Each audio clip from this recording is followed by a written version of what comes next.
Yes, class 7 के सभी भैया बहनें ध्यान देंगे। आज हम लोग भूगोल में दूसरा अध्याय पढ़ने जा रहे हैं।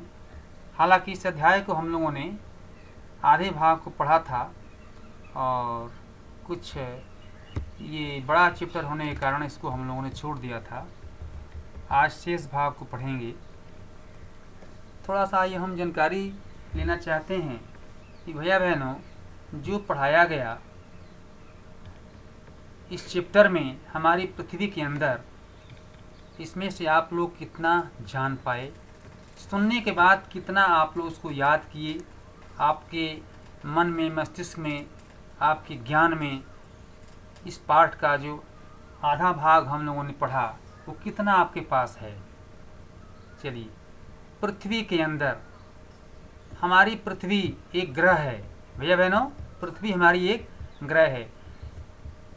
पहले दिन इसको एक ग्लोब के रूप में बना करके ब्लैक बोर्ड पर उसको समझाया गया था।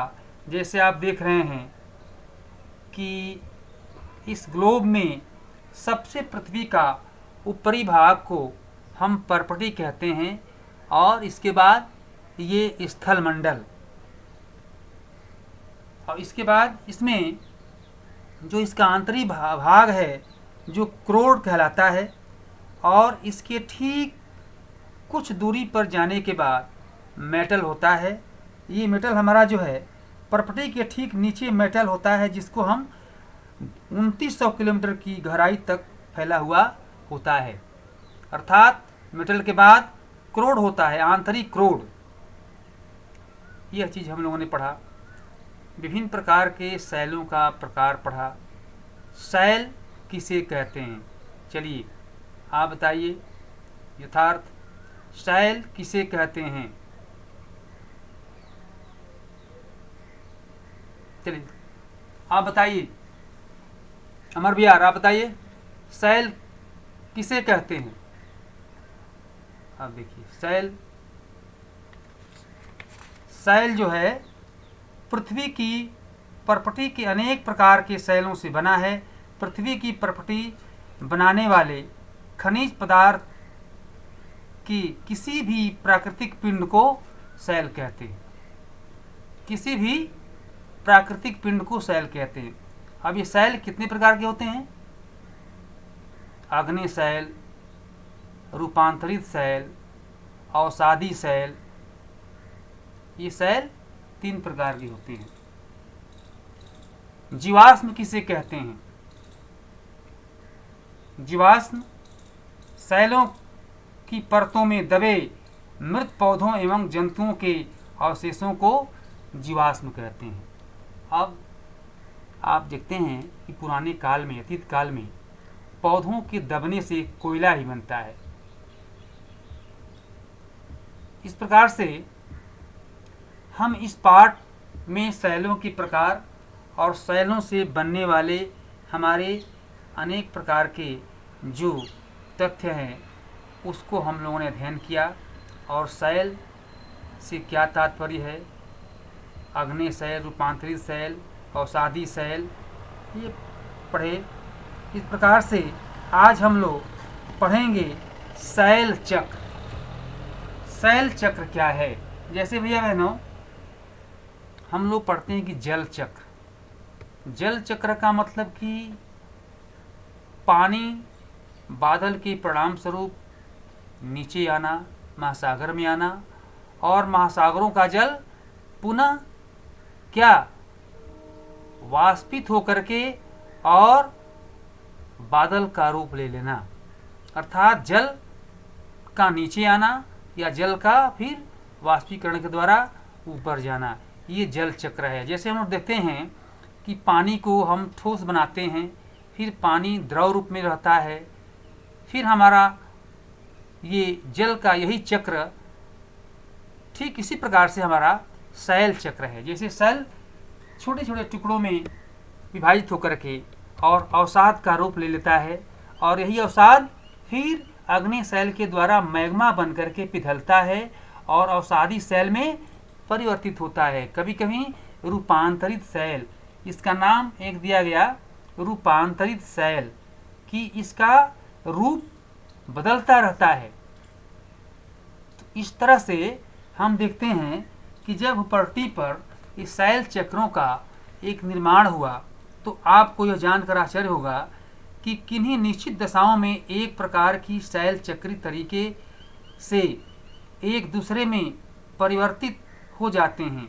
एक शैल से दूसरे शैल में परिवर्तन होने की इस प्रक्रिया को शैल चक्र कहते हैं। एक शैल से दूसरे शैल चक्र में परिवर्तन होने की प्रक्रिया को शैल चक्र कहते हैं।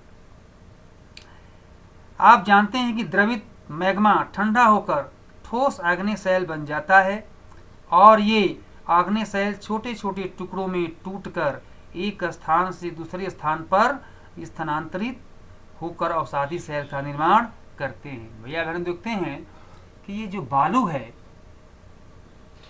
ये बालू कहीं ना कहीं पत्थरों के टुकड़ों का एक स्वरूप है।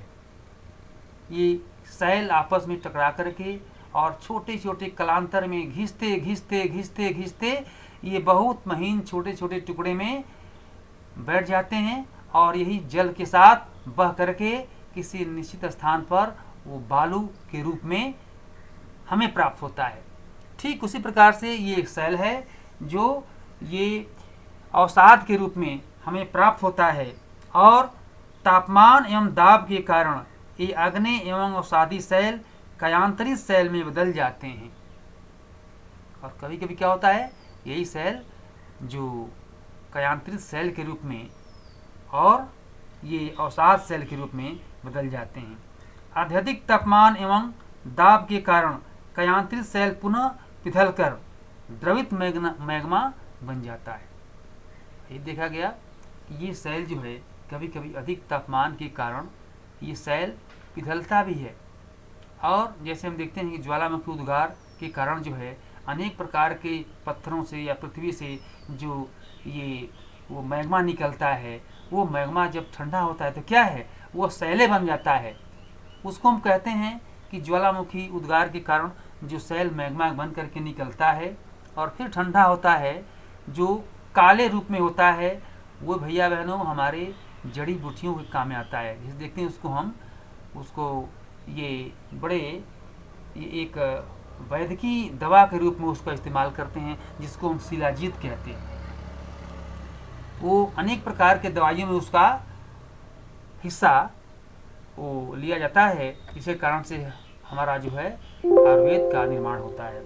इस प्रकार से द्रवित मैग्मा बन जाती है। यह द्रवित मैग्मा पुनः ठंडा होकर ठोस आग्नेय शैल में परिवर्तित हो जाता है और यही मैग्मा जो है फिर क्या होता है कि ठंडा होकर के और ठोस बनता है। इस प्रकार से भैया बहनों हम देखते हैं कि शैलों का आपस में इस चक्री तालमेल, चक्री रूप से ये शैल ये अपने परिवर्तन को धारण करते हैं और परिवर्तित होकर के ये शैल आपस में एक दूसरे के रूपांतरित स्वरूप को बदलते हैं। इस तरह से भैया बहन देखते हैं कि हमारे इस पाठ में शैलों के प्रकार और पृथ्वी के आंतरिक करोड़ों का स्वरूप और उससे बनने वाले और उसके अंतर्गत प्राप्त होने वाले हमारे विभिन्न प्रकार के मैग्मा और शैल और आंतरिक कोड और बाह्य कोड, परपटी, भूपर्पटी, स्थलमंडल और स्थल के कारण आंतरिक क्रोड नीचे, ये सब इस पाठ में अध्याय में हम लोगों ने विधिवत पढ़ा। अब इस पाठ को भैया बहने हम लोग एक बार ठीक से पढ़ेंगे और पढ़ने के बाद जो इस पाठ के कुछ क्वेश्चन दिए गए हैं, इस क्वेश्चन को आप लोग लिखेंगे। ये आपका होमवर्क रहेगा। ये जो आप देख रहे हैं ये आपका ये होमवर्क रहेगा और होमवर्क के अंतर्गत कुछ चित्र ही बनाने को दिया गया है।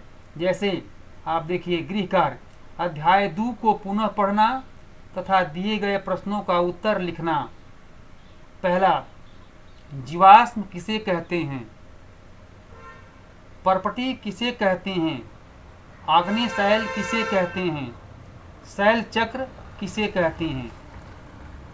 दूसरे में चित्र 2.1 आपको दिया गया है। वृत्त का क्रोड जैसे कि 2.1 में ये चित्र को बनाना है, इसके आंतरिक भाग को बनाना है और विभिन्न तथ्यों को दर्शाना है। जैसे ये इस प्रकार को इसको दर्शाना है। तीसरा प्रश्न जो हम देखते हैं कि चित्र 2.4 शैल चक्र का चित्र बनाइए।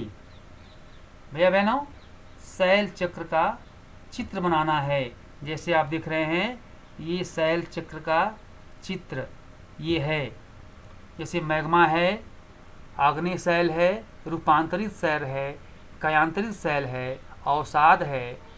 ये विभिन्न प्रकार के शैलों से बने हुए ये चक्र अर्थात शैल चक्र का चित्र बनाना है तथा विभिन्न तथ्यों को दर्शाना है। जो लिखा हुआ है इसको ठीक से लिखना है।